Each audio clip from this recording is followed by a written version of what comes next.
Claude Pentier, vous êtes universitaire, vous coordonnez une œuvre qui a débuté il y a déjà un bon moment, qui s'appelle le dictionnaire Métron. Est-ce que vous pouvez présenter ce qu'est le Métron? Alors on a fêté les 50 ans du Métron l'année dernière. C'est en effet une œuvre longue, importante en nombre, 79 volumes, quand on compte la France, l'international, mais c'est la France quand même qui est le grand socle. C'est la volonté de retrouver le mouvement ouvrier et le mouvement social par ses acteurs, mais par les dirigeants nationaux, mais aussi par le bas, dans les villes, dans les métiers, dans les organisations. Et donc, le mouvement ouvrier, c'est ça. Il faut du nombre. Il n'y a pas de mouvement ouvrier et social uniquement par ses dirigeants, ses théoriciens, ses organisateurs.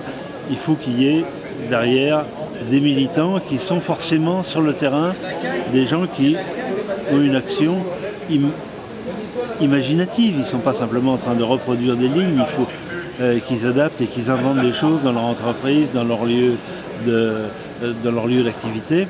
Et voilà, ce qu'on essaye de rechercher, c'est tout ce qui bouge. Le mouvement social dans sa diversité d'organisation, de partis, de sensibilité. C'est-à-dire que dès la naissance du mouvement ouvrier, on est bien obligé de tenir compte de ce qui influe sur le mouvement ouvrier. Et ça, c'est le mouvement social, c'est le mouvement intellectuel.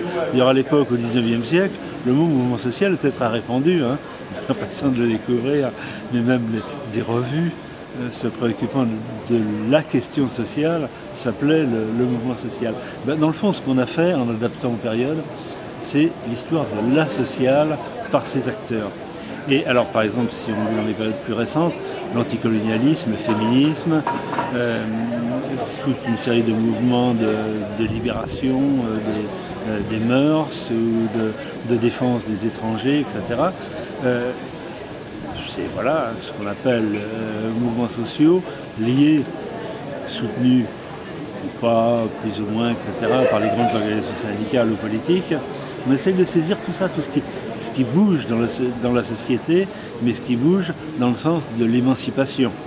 Alors ce travail qui s'étale sur 80 numéros, vous l'avez dit, il a peut-être une particularité, c'est que c'est la collaboration active et fructueuse sans doute entre des universitaires et des acteurs qui deviennent rédacteurs. Oui, on essaye d'avoir dans les équipes régionales, dans les équipes professionnelles, des acteurs du mouvement ouvrier. Et c'est très net dans les syndicats, dans les régions, mais de mobiliser alors, aussi fortement les universitaires des facultés, des universités des régions, des universités parisiennes. Le CNRS, qui est notre grand organisme public de la recherche, soutient le Métron, l'a soutenu de façon très, très continue et renouvelée, parce que en effet, ça dépasse un cap d'une université. Voilà, c'est à la fois ce grand soutien national et sa ramification. Voilà, c'est une œuvre qui se ramification, qui s'enracine et qui donne sens à la sociale. Dernière question, en quoi ce travail sur la sociale, sur le mouvement social, sur le mouvement ouvrier est important à partir de témoignages individuels pour l'histoire générale? D'abord parce qu'il y a une série de méthodes qui sont sociobiographiques, biographiques, on appelle ça aussi prosopographiques, c'est-à-dire de mise en rapport des biographies individuelles.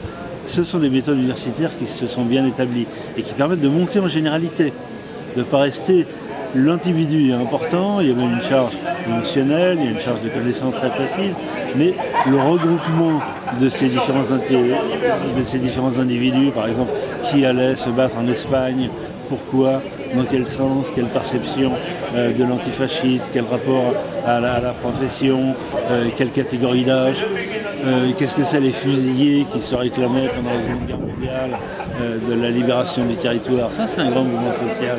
Quand on demande ce qu'est un mouvement social, la résistance est en soi un grand mouvement social, fortement marqué, imprégné de ce qu'est le mouvement ouvrier. Notamment chez les otages, c'est quand même essentiellement des syndicalistes, des politiques, des élus qui sont sélectionnés, et les juifs qui sont sélectionnés en priorité. Le fait de se pencher sur un passé d'histoire, de lutte, est-ce qu'aujourd'hui ça peut dire quelque chose pour les organisations syndicales en 2015, en 2016 ? Ça devrait vouloir dire quelque chose. Je crois que sans arrêt, il faut que les nouvelles générations militantes soient confrontés à du passé, à du goût, à du récit.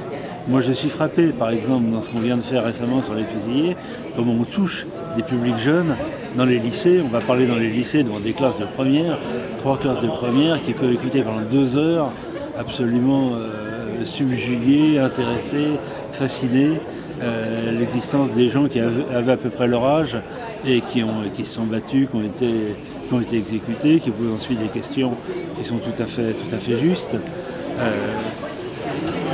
Il faut passer des moments, il faut que les organisations et les enseignants, les municipalités, etc., donnent accès à cette parole. Pour les militants syndicaux, les acteurs syndicaux de 2015-2016, le fait d'examiner 1936, 1945, 1968, ça peut les aider dans leur action aujourd'hui ? Oui, ça peut les aider, parce que ça peut leur permettre de dialoguer, ce que voient les gens à la télévision. Il va y avoir des choses sur le Front populaire plus ou moins intéressantes, des fois très bons, des fois moins, etc. Et il faut que les militants syndicaux puissent utiliser ce qu'ils connaissent, eux par ailleurs, ce qui donne un sens différent, puissent prendre des cas, et des cas locaux. La force du Métron, c'est d'être présent dans les départements, dans les villes. On peut trouver des cas locaux, on peut montrer comment il y a un lien entre la génération du Front populaire, la génération de la résistance, la génération de la reconstruction à la libération, et que ça passe par des noms, des individus, des biographies de femmes, d'hommes. Ça me paraît important. Et avec une rigueur historique. Pas la légende, mais quelque chose de plus fort, qui est la transmission d'une histoire crédible, respectueuse des individus, mais qui n'est pas dans une espèce de culte béat. C'est pas la construction des héros, c'est pas la construction des martyrs, c'est la construction de l'acteur, du militant.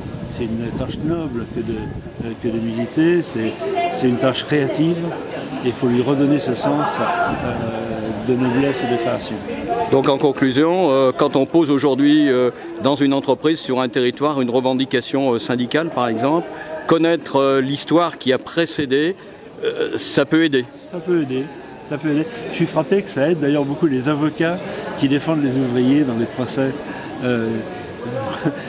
J'en ai connu qui étaient abonnés au Métron, qui suivaient et qui utilisaient de façon très astucieuse toute cette histoire qui leur permettait de plaider leur cause et de laisser les présidents de tribunaux pantois devant